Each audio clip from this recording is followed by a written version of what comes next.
Uma vez Flamengo, sempre Flamengo. Flamengo! Plantão urgente. Flamengo faz história no UFC. O Flamengo vivia um ano briguento nesse ano de 2023, com 5 eliminações no Mundial, Recopa Sul-Americana, Campeonato Carioca, Copa do Brasil e final da Libertadores e várias brigas internas entre jogadores e comissão técnica. Mas antes de continuar, se você é flamenguista de coração, inscreva-se no canal, deixe seu like, ative o sininho para ficar informado, e compartilhe com seus amigos as últimas notícias do nosso Mengão. Pois é, flamenguista de coração, o clube mais amado do Brasil, o Flamengo, se transformou no UFC, onde os confrontos são frequentes e violentos. Mas você deve estar se perguntando que diacho é o UFC? O UFC é a sigla de Ultimate Fighting Championship, uma organização dos Estados Unidos que promove lutas de MMA ou Mixed Martial Arts, que em português traduz-se como artes marciais mistas. O UFC foi criado em 1993 com o objetivo de identificar a arte marcial mais efetiva em uma luta entre competidores de diferentes tipos de luta, como jiu-jitsu brasileiro, boxe, muay thai, judô, karatê, entre outras. E os competidores podem usar quaisquer técnicas de artes marciais, incluindo golpes de combate em pé e técnicas de luta no chão. E agora, veja os principais combates que abalaram o rubro-negro com a simulação das lutas. O primeiro round foi em maio, quando as notícias sobre a divisão do elenco vieram à tona. Alguns jogadores estavam insatisfeitos com o técnico Sampaoli e com a diretoria, e o clima era de tensão no ninho do urubu. O líder do grupo, Gabigol, tentou amenizar a situação e disse que o Flamengo não era um Big Brother, mas sim um time de futebol. Foi uma tentativa de acalmar os ânimos, mas não foi suficiente para evitar os próximos golpes. O segundo round foi em julho, quando Gabigol e o vice de futebol Marcos Braz se estranharam no intervalo da partida contra o Fortaleza pelo Brasileirão. O atacante reclamou do gramado do Maracanã, que teria causado sua lesão no tornozelo direito, e o dirigente não gostou da atitude. Houve gritos e xingamentos no vestiário, e Gabigol levou uma multa e uma suspensão de um jogo.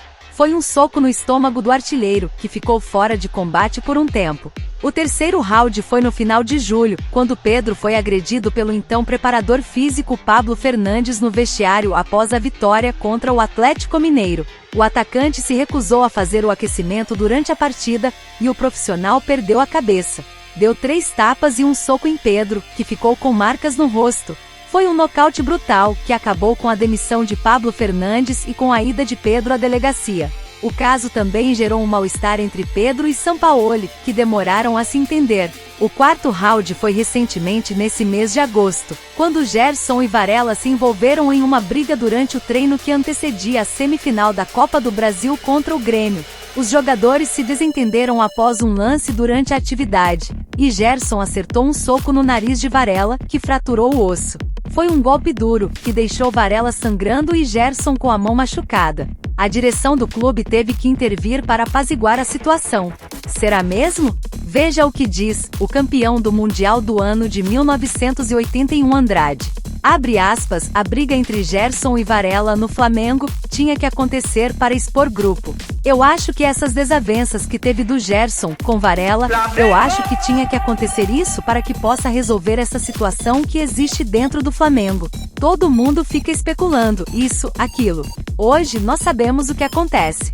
Sabemos que o grupo não é um grupo que está fechado e para se vencer, você precisa ter um grupo de amigos que se respeitam, assim como foi o nosso de 81, para que se consiga o objetivo. É realmente um momento muito difícil, muito complicado. O grupo, quando tem muitas estrelas, há esse risco de ter essa confusão que vem tendo dentro do Flamengo. Cabe aos diretores administrarem o cabeça. Todo time tem um cara que é o cabeça disso, um líder do grupo. Ele se mover e se organizar. Se reunir, organizar para que isso não venha refletir nesse jogo de hoje.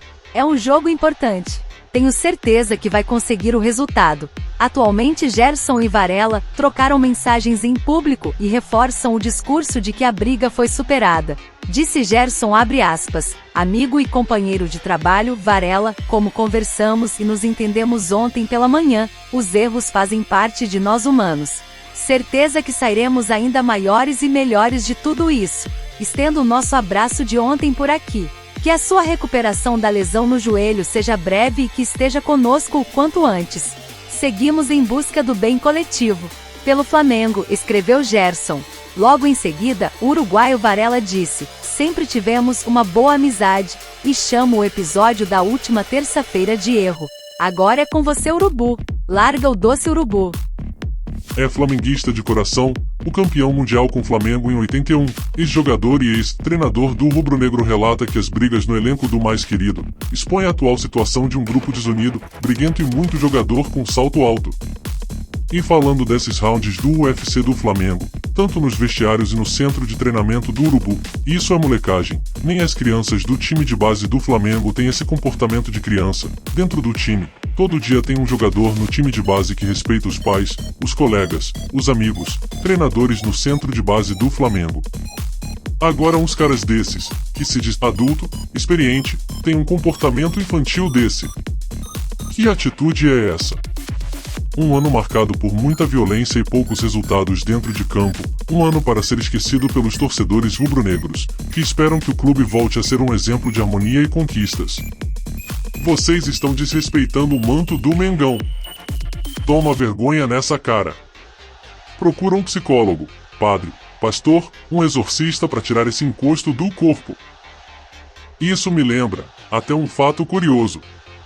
Em todo lugar tem regras, até no UFC, tem as suas próprias regras, é isso mesmo. Os lutadores do UFC só podem lutar dentro do ringue, o chamado octógono. Lutar fora do ringue é considerado uma falta grave que pode levar à desqualificação ou à perda de pontos. Isso pode ser considerado uma conduta antidesportiva ou antiética que fere o código de conduta do UFC, que exige que os atletas se comportem de forma profissional e respeitosa com seus colegas, treinadores, adversários e funcionários. Já nas regras da FIFA diz que os jogadores que se agridem no centro de treinamento podem sofrer sanções por parte do seu clube, como multas, suspensões ou até mesmo demissões, dependendo da gravidade da agressão e das consequências para a equipe. E além disso, os jogadores que se agridem no centro de treinamento também podem ser responsabilizados na esfera jurídica, pois a agressão é um crime previsto no Código Penal brasileiro, que pode resultar em pena de detenção ou reclusão, além de indenização por danos morais e materiais à vítima. Agora, como um urubu e um verdadeiro flamenguista, quero parabenizar os jogadores do Flamengo pela atitude de reconhecer seus erros e pedir desculpas. Isso demonstra maturidade, responsabilidade e respeito pelo clube e pela torcida. O Flamengo é um time de tradição, de paixão e de união. Não podemos deixar que as diferenças pessoais atrapalhem o nosso desempenho em campo. Vamos nos unir em torno de um objetivo comum, honrar a camisa rubro-negra e buscar a vitória em todas as competições. Vocês, Gerson e Varela, são exemplos de jogadores que sabem superar as adversidades e se fortalecer com elas. Errar é humano, mas aprender com os erros e se desculpar é divino. Continuem assim, com humildade, com garra e com amor pelo Flamengo. A união faz a força, e juntos somos mais fortes. E ai, eu te pergunto, torcedor número 1 do Flamengo. O que você tá achando do Flamengo até agora? E aproveita, torcedor de coração, faz um gol aqui no canal do Flamengo, inscreve-se no canal, aperta o botão do like e do sino, porque assim o YouTube vai entender que esse vídeo é importante e vai direcionar essa notícia do Flamengo. Para mais flamenguistas de coração como você, vamos compartilhar esse vídeo com mais torcedores e a fortalecer o respeito dentro e fora dos campos de futebol. Deixa seu comentário aqui embaixo, flamenguista de plantão. Um beijo e até o próximo vídeo. Flamengo! É isso aí, Gabicho, aqui na área, parceria, pedindo pra você flamenguista de plantão, fazer um gol é pra mim, clicando nesse like, se inscrevendo e tacando o dedo nesse sininho, porque assim você ajuda o canal do Flamengo Bola pra Frente a crescer. Valeu! Uma vez Flamengo. Deixa seu comentário aqui embaixo, Urubuzada. E assim, você ajuda o canal do Flamengo a crescer.